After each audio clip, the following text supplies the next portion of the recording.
ಅಲ್ಲ ನನಗೇನು ಅನಿಸುತ್ತೆ ಅಂತಂದರೆ ಈ ಅಯೋಗ್ಯ ಬಡ್ಡತ್ತವಕ್ಕೆ ಒಂದು ನಿಂಕ್ರ ಪ್ರೀತಿ ವಿಶ್ವಾಸ ಅಭಿಮಾನ ಸ್ವಾಭಿಮಾನ ಯೋಗ್ಯತೆ ಇವೇನೂ ಇಲ್ವ ನಿಮ್ಮ ಬದುಕಲ್ಲಿ? ಬರೀ ಆತ್ಮವಂಚನೆ ಕೆಲಸನ.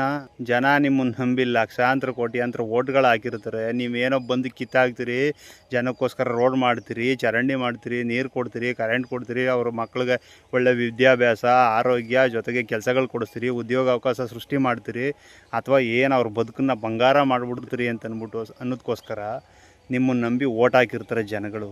ಅದಕ್ಕೆ ಇವಾಗ ಬುದ್ಧಿವಂತರಾಗಿದ್ದಾರೆ, ಗುತ್ತಿಗೆದಾರ ಏನ್ ಮಾಡ್ತಾರೆ ಗೊತ್ತಾ? ಲಂಚ ಕೇಳಿದ ತಕ್ಷಣ ಸೈಲೆಂಟ್ ಆಗೋದು ಲೋಕಾಯುಕ್ತಕ್ಕೆ ಅವರೇ ಹಾಕೊಡ್ತಾರೆ. ನೋಡಿ ಸರ್, ಇವ್ರಿಗೆ ಲಂಚ ಕೇಳ್ತಾ ಇದ್ರೆ ನಾನು ಕೊಡಕ್ ಹೋಗ್ತಾ ಇದ್ದೀನಿ, ನೀವು ಬಂದು ರೆಡ್ ಆಗಿ ಇಡ್ರಿ ಅಂತ ಅಂದ್ಬಿಟ್ಟು ಈಗ ಇವ್ರುಗಳೇ ಸಿಕ್ಕಾಕೊಡ್ತಾರೆ. ಕರ್ಮ ಯಾವತ್ತೂ ಬಿಟ್ಕೊಡಲ್ಲ, ಅನುಭವಿಸ್ಬೇಕು ಮಾಡಿದ ಕರ್ಮ ಅನ್ನೋದಕ್ಕೆ. ಇವರು ಕಾಂಗ್ರೆಸ್ನವರಾಗ್ಲಿ ಬಿಜೆಪಿ ಅವರಾಗ್ಲಿ ಯಾರಾಗ್ಲಿ ನಮ್ಗೇನಾಗ್ಬೇಕು, ಮಣ್ಣು ತಿನ್ನೋ ಕೆಲಸ ಮಾಡಿದ್ಮೇಲೆ ಅನುಭವಿಸ್ಬೇಕು ಅಷ್ಟೇ. ರೆಡ್ ಹ್ಯಾಂಡ್ ಆಗಿ ಸಿಕ್ಕಿ ಬಿದ್ದಿರೋದು ಇದೇ ಮೊದಲೇನಲ್ಲ.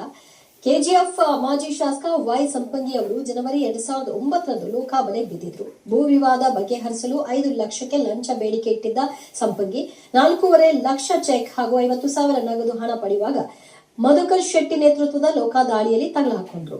ಇನ್ನು ಕೆಎಸ್ಆರ್ಡಿಎಲ್ನಲ್ಲಿ ವಸ್ತು ಖರೀದಿ ಸಂಬಂಧ ಟೆಂಡರ್ ಅನುಮೋದನೆಗೆ 80 ಲಕ್ಷ ರೂಪಾಯಿ ಲಂಚ ಬೇಡಿಕೆ ಪ್ರಕರಣದಲ್ಲಿ ಚನ್ನಗಿರಿ ಶಾಸಕ ಮಾಡಾಳ್ ವಿರೂಪಾಕ್ಷಪ್ಪ ಪುತ್ರ ಪ್ರಶಾಂತ್ ಮಾಡಾಳ್ 40 ಲಕ್ಷ ರೂಪಾಯಿ ಪಡೆಯುತ್ತಿದ್ದಾಗ ಲೋಕಾಬಲೆಗೆ ಬಿದ್ದಿದ್ರು. ಕಾಂಗ್ರೆಸ್ನವ್ರಿಗಿಂತ ಬಿಜೆಪಿಯವ್ರು ಹೆಚ್ಚು, ಬಿಜೆಪಿಯವ್ರಿಗಿಂತ ಜೆಡಿಎಸ್ ಅವ್ರು ಹೆಚ್ಚು, ಪುನಃ ಜೆಡಿಎಸ್ ಅವ್ರಿಗಿಂತ ಕಾಂಗ್ರೆಸ್ನವ್ರು ಹೆಚ್ಚು.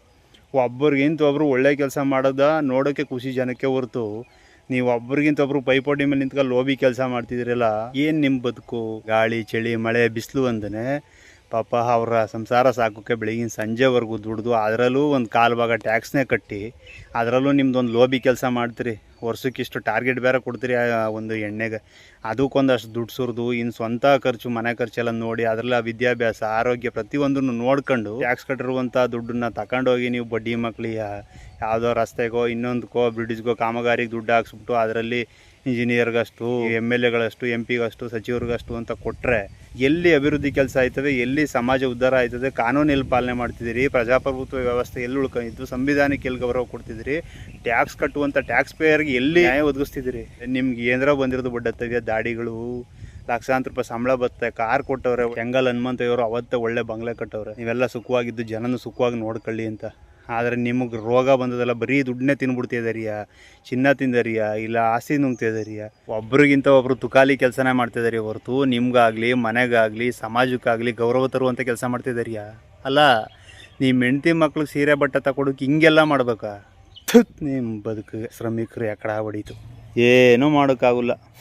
ಇದು ನಿರ್ವೀರ್ಯ ಸಮಾಜ. ಪ್ರೇಮ್ ಕುಮಾರ್ ನೇರಳೆಕೆರೆ, ಮಂಡ್ಯ. ನಮಸ್ಕಾರ.